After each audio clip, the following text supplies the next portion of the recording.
Voilà 2 journées que j'arpente les rues et les boulevards de la bourdonnante cité de Khabarovsk, capitale économique de l'extrême-orient russe. Ici, les préparatifs des fêtes de fin d'année, celles du Noël orthodoxe, un peu plus tard en janvier, vont bon train.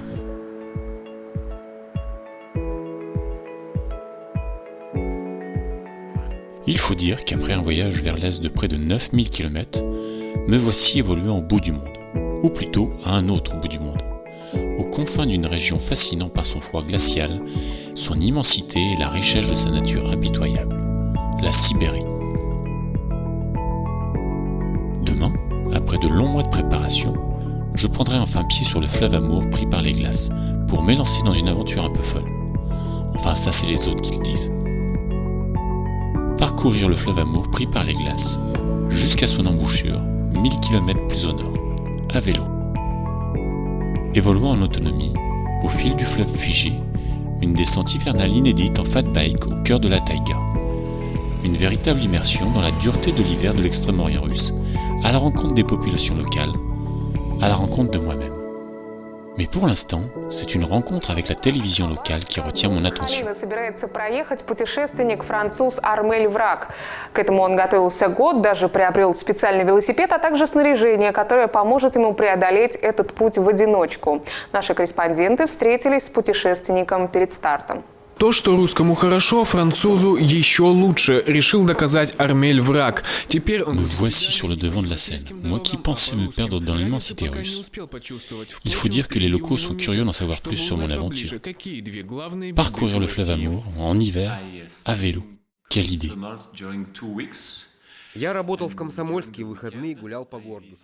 Mais toutes les personnes que je rencontre, même s'ils ne comprennent pas toujours pourquoi je me lance dans ce voyage, sont bienveillantes et enthousiastes. Около года Армель готовился к этой поездке, изучил внимательно маршрут вдоль Амура, нашел спонсоров, они помогли ему приобрести велосипед и специальное снаряжение. Путешественник уверен, не так страшен генерал Мороз, как о нем вспоминают во Франции. Я буду спать в этом спальном мешке. О своих приключениях Армель планирует рассказывать в социальных сетях. Kirill, Svetlana, entre autres, m'ont réservé un accueil formidable. C'est d'ailleurs avec Kirill qui me propose une visite de nuit de Khabarovsk que j'achève cette journée, déjà riche de rencontres et d'échanges.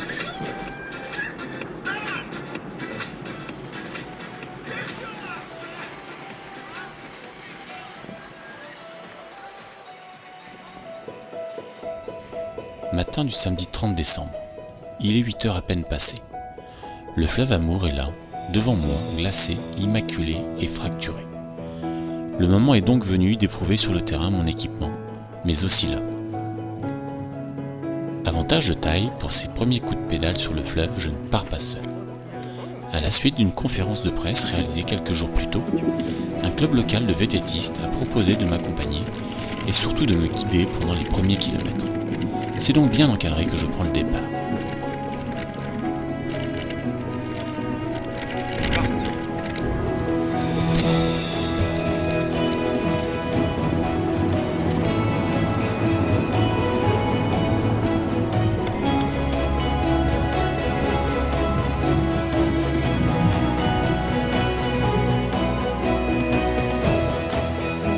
Après près d'une dizaine de kilomètres parcourus, il est temps pour moi de remercier mes compagnons du jour. Je laisse Khabarovsk dans mon dos, filant vers l'aventure. Mais il fait anormalement chaud cette fin d'année, à peine moins 10 degrés aujourd'hui. Et très vite, je vais ressentir les effets de cette température clémente. La neige est lourde et collante, et je dois redoubler d'efforts pour progresser à vélo. Je finis par mettre pied à terre. Premier jour, j'ai déjà attaqué l'option vélo sur Poulka. Bon là ça aurait peut-être roulé, mais les sections avant étaient assez profondes. Voilà, il y a les zones de neige là où ça passe pas.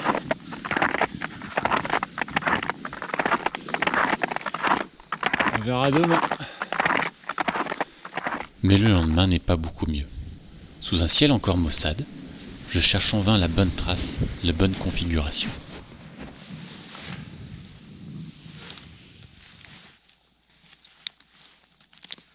Tantôt je pousse vélo et Poulka, tantôt je tracte l'ensemble, parfois je pédale.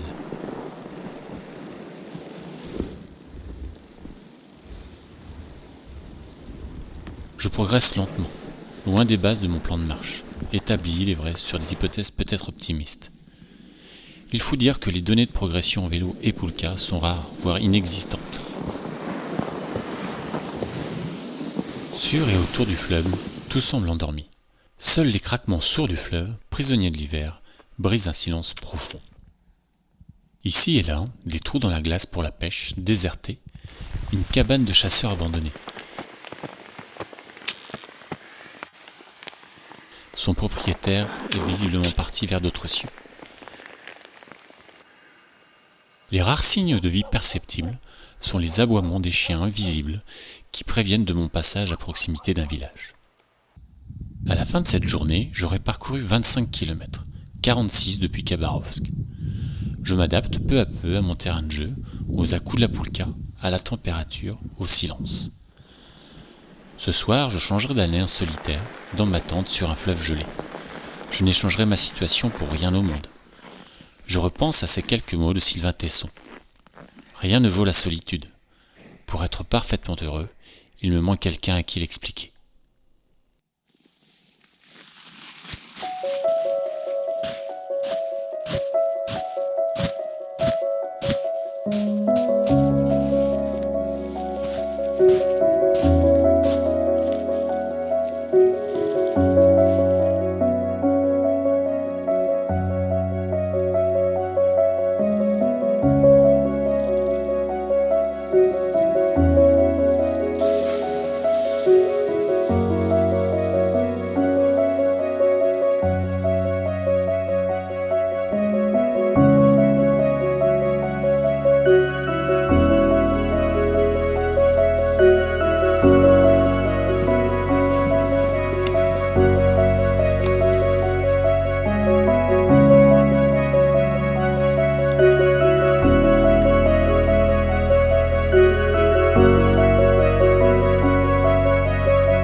Le 4e jour, je crois. Du coup, les premiers jours se sont passés pas mal. Le premier jour était difficile, malgré que je sois accompagné par les fat bikers russes, ce qui m'a beaucoup aidé, mais néanmoins, au bout de 4 jours, faut-il constater que la moyenne est bien plus basse que j'avais prévu, de l'ordre de 3 km/h maximum, avec les arrêts bien entendu. Donc j'arriverai sans doute pas à Nikolaïevsk, encore moins à Sakhaline, mais j'ai envie de prendre mon temps et de profiter du moment. Alors si j'arrive moins loin, c'est comme ça. Je suis pas parti ici pour faire un chrono ou faire un record. Je suis parti ici pour découvrir, rencontrer les gens, m'en mettre plein les mirettes, donc ce que je vais continuer à faire. Allez, d'ailleurs, il faut que j'y retourne, la route est encore longue pour aujourd'hui. Et ma route me réserve quelques belles surprises. Tout d'abord, un léger saupoudrage matinal a redonné à l'horizon son blanc des premières chutes de neige. Et le soleil qui perce les nuages donne au fleuve un éclat nouveau. Ensuite, la température a commencé à fléchir, aux alentours de moins 20 degrés. Il était temps. Et enfin, la vie sur le fleuve semble reprendre. De nombreux pêcheurs ont réinvesti les lieux. Je vais à leur rencontre. L'accueil qui m'est réservé est à chaque fois très chaleureux.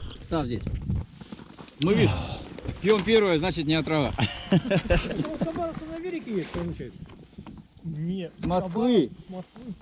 Нет, с Хабаровска получается, по Амуру до Комсомольска. Не по дороге, я показал дорогу. Нет. То есть с Москвы до Хабаровска самолетом, да? Да? А с Хабаровска сейчас, ну тебе одет слабовато, конечно. С ума сошел, с ума сошел. Mon niveau en russe ne dépassant pas quelques mots de base, c'est un de mes grands regrets. Tous les moyens sont bons pour échanger.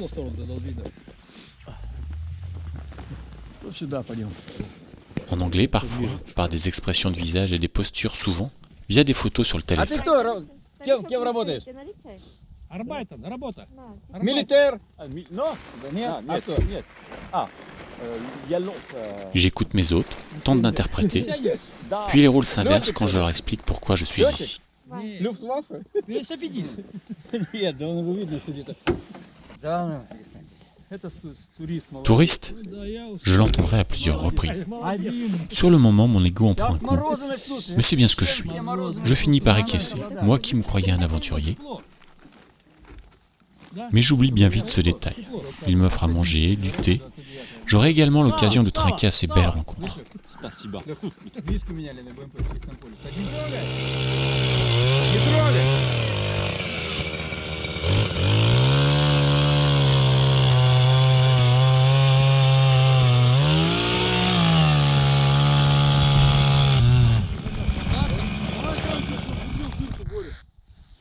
Вон там, где щука ловится, где?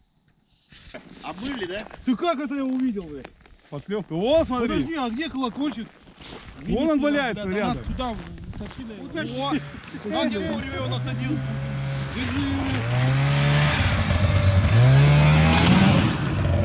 Après ces moments enjoués, quelque peu arrosés de vodka et même de cognac, je reprends mon chemin. Mais une fois n'est pas coutume, je finis la journée en tractant vélo et poulka.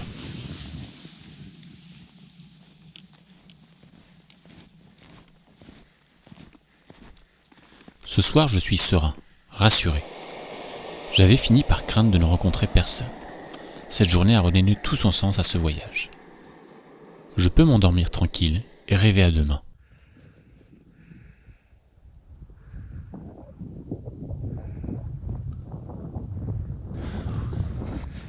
Il fait froid ce matin. Environ, je sais pas moi, entre moins 15 et moins 20. Il fait plus froid que les jours précédents, je le sens bien d'ailleurs, j'ai les doigts qui sont en train de geler pour filmer, c'est un détail. Mais le soleil est là.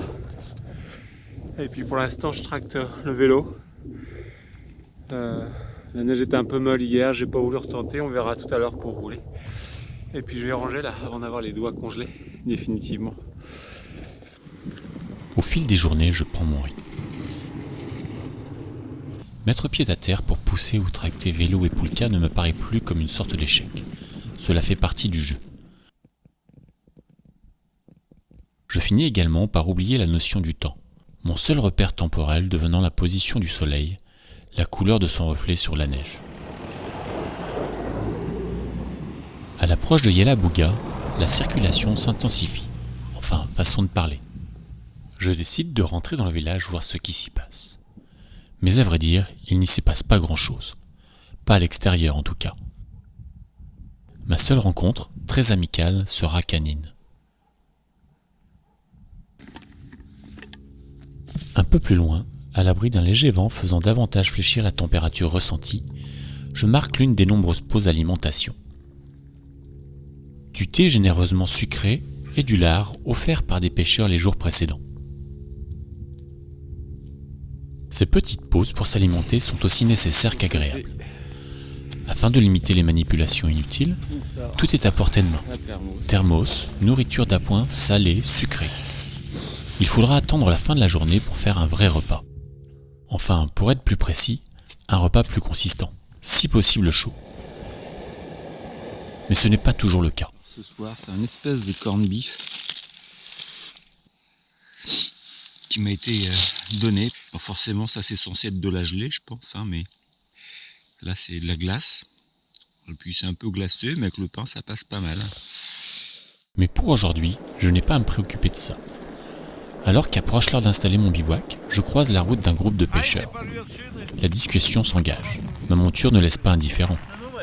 Très vite, ils me proposent de passer la soirée avec eux. J'accepte sans hésiter. À la place de monter ma tente, je me retrouve au chaud à siroter une bière. J'aurai également droit au bagna, le sauna russe, mais sans l'option flagellation. Puis nous montrons les couleurs russes dans la bonne humeur avant de porter quelques toasts. À la vodka, bien entendu.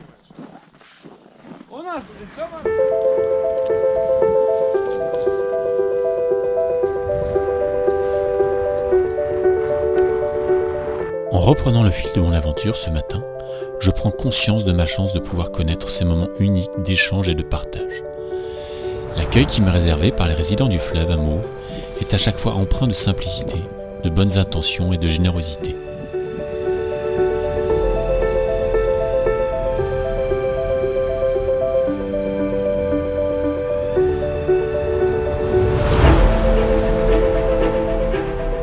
Des rencontres comme celle d'hier, j'en ferai d'autres. Nous échangerons simplement un thé, on m'offrira la chaleur d'un véhicule quelques minutes, ou encore couvert et couchage. Par pudeur, je ne prendrai que peu d'images de ces rencontres. Et puis il y a des moments dont l'authenticité perdrait sans doute tout son sens face à une caméra.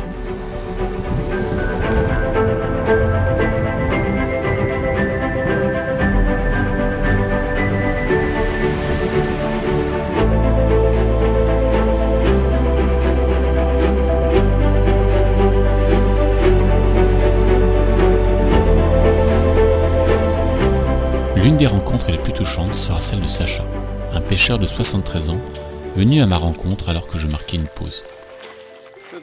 Очков нет? Normandie. Вот мы сейчас здесь, да? Très curieux d'en savoir plus sur mon voyage, il m'invite, presque gêné, à passer la soirée chez lui.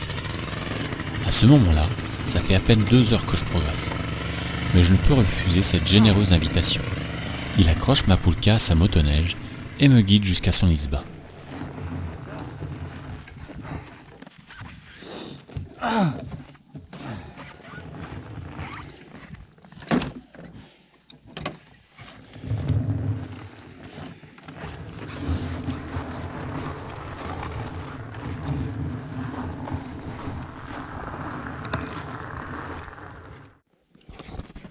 Un peu plus tard, après une première collation et l'incontournable thé russe, nous repartons sur le fleuve avec son fils aîné.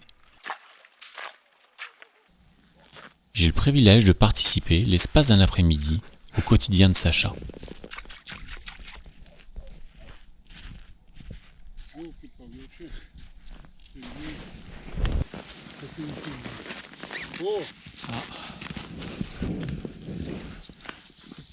Клинок. Вот вы, видать, там. Снимай. Ну, задохнулся. Я таких-то выпускаю, Он уже дохлый. а он все, он, видишь, задохнулся. Под зябры попал. Намотал.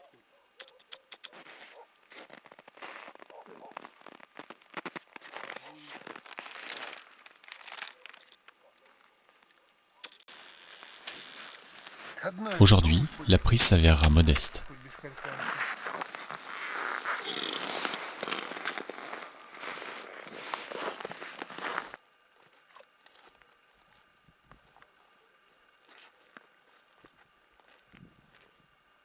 Стой!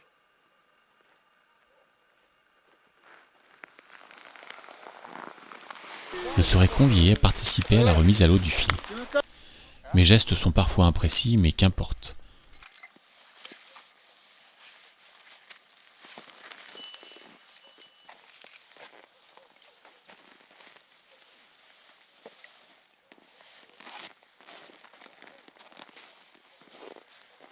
Une fois la tâche exécutée, nous rentrerons au chaud. Après un copieux repas, je profiterai de ce confort imprévu pour compléter mes prises de notes.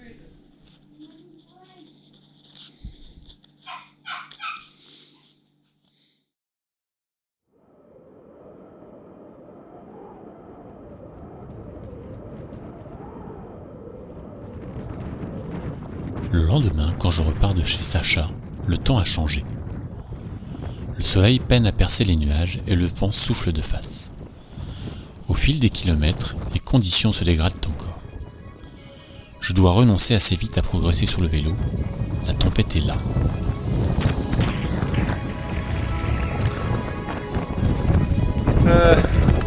Un petit message pour Edouard à la météo. Il me semble que j'ai lu 20 ou 30 km/h de vent pour aujourd'hui. En bon normand, j'en rajouterais bien 20 ou 30.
la tempête est passée. Voilà mon refuge de la nuit. Une toute petite île boisée là qui va bien arranger. J'étais bien à l'abri du vent.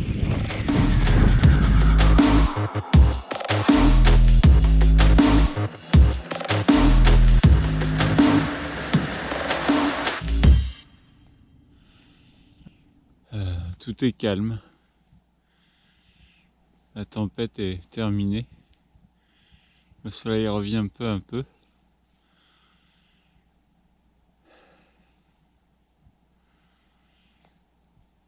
Je suis un peu fatigué. Ouais. Mais ça va. C'est par là. C'est par là. Éprouvé par ces 2 journées à lutter contre les éléments, j'avance la tête dans le guidon.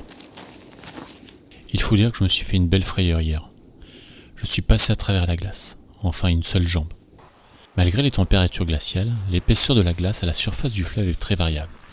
1 mètre, 10 cm, difficile à savoir. Cette fois, ça sera juste un avertissement.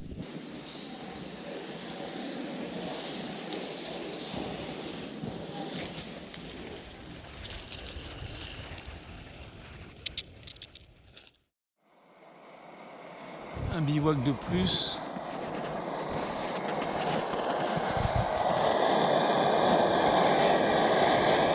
Ça déforme un peu.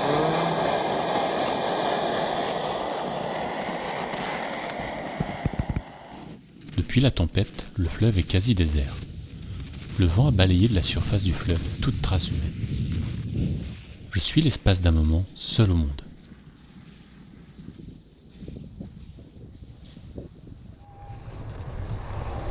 Là, maintenant, je me dirige vers Lidoga, à proximité de l'axe routier qui relie Khabarovsk à Komsomolsk. L'idée de rejoindre la route pour quelques kilomètres, histoire de progresser sans avoir à me poser de questions et augmenter mon allure, fait son chemin dans mon esprit. Je remets la décision au lendemain. La nuit porte conseil, paraît-il.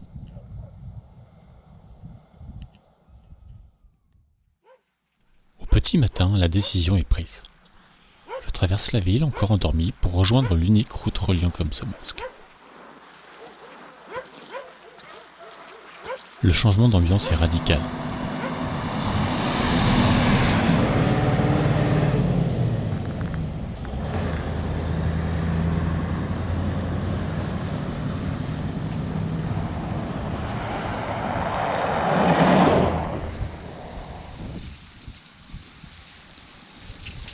Si rouler sur la terre ferme sans avoir à chercher ma piste est un confort immédiat, le vacarme de la route, les lignes droites monotones et interminables, ma vitesse toujours aussi peu élevée m'use très vite. Je m'ennuie, ne pensant qu'à mon retour sur le fleuve.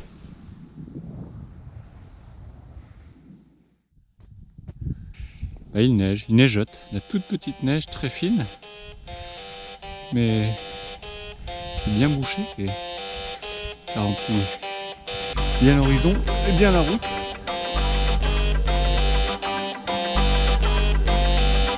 Le temps faisant, je finis par craquer.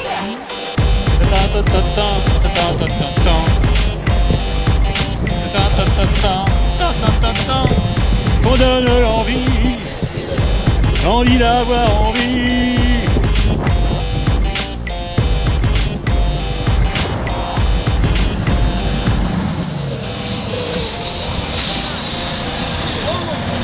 Comme Thomas.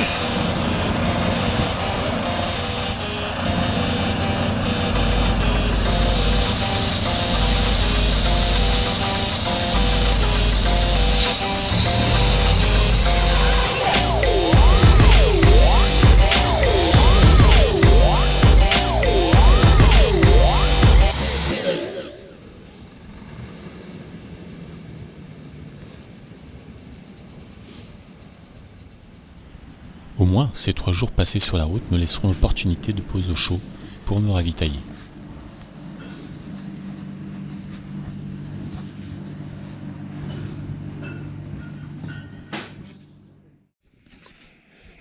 Ça doit être 16e jour. Petit matin, il est déjà 11h. J'ai mis hyper longtemps à démonter, à réinstaller le chariot. Bon, bref, du temps de perdu, mais Il n'y a pas trop de vent ce matin, il faisait moins 30 au réveil, moins 31. On va dire que quand il n'y a pas de vent, ça va. Et donc là, j'ai repris la route vers Komsomolsk. La route, j'espère le dernier jour de route, je renquille le fleuve Amour à partir de demain matin, j'espère. Demain, quoi qu'il arrive.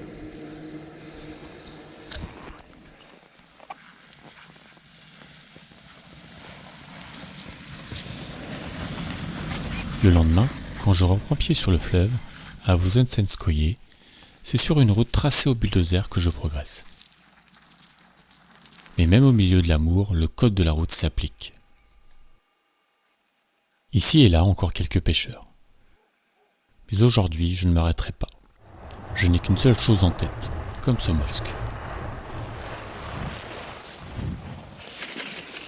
Même après 20 jours de progression, ma polka est toujours aussi chargée. On m'aura offert une hache, une chapka, du carburant pour le réchaud, de la nourriture en tout genre, rations militaires, conserves, poissons séchés. Je n'aurais même pas consommé l'intégralité de ma nourriture lyophilisée, prévue pour couvrir 15 jours d'autonomie. À l'approche de la fin de cette aventure, je suis à la fois pressé d'en finir, j'ai vraiment souffert du froid ces derniers jours et nuits, et je ne sens plus mes orteils. Mais j'ai aussi envie de profiter pleinement de ces derniers moments passés sur le fleuve Amour. Ce décor incroyable, ce silence.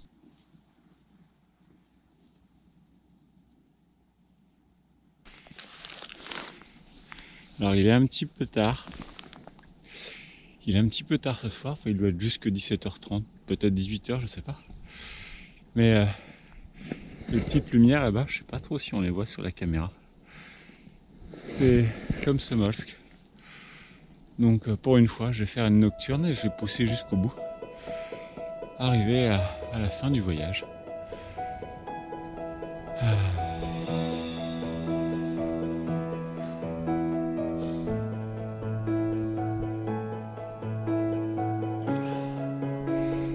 Ça bouillonne un peu.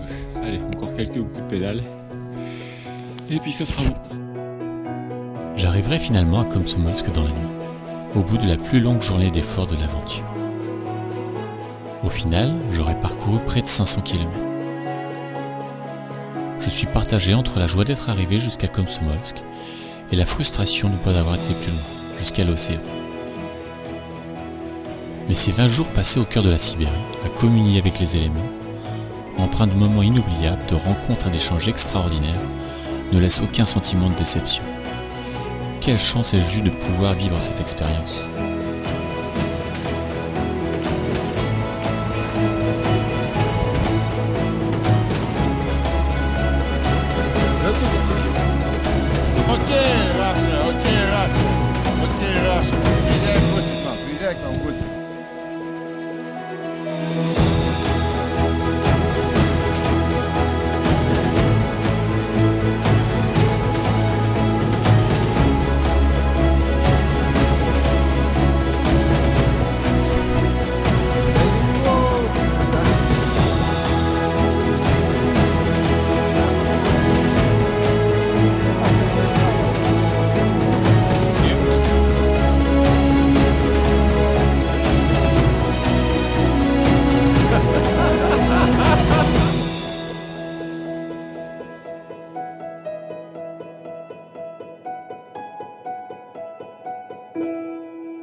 Welcome to the Russian circus, please, where dreams never will come to do.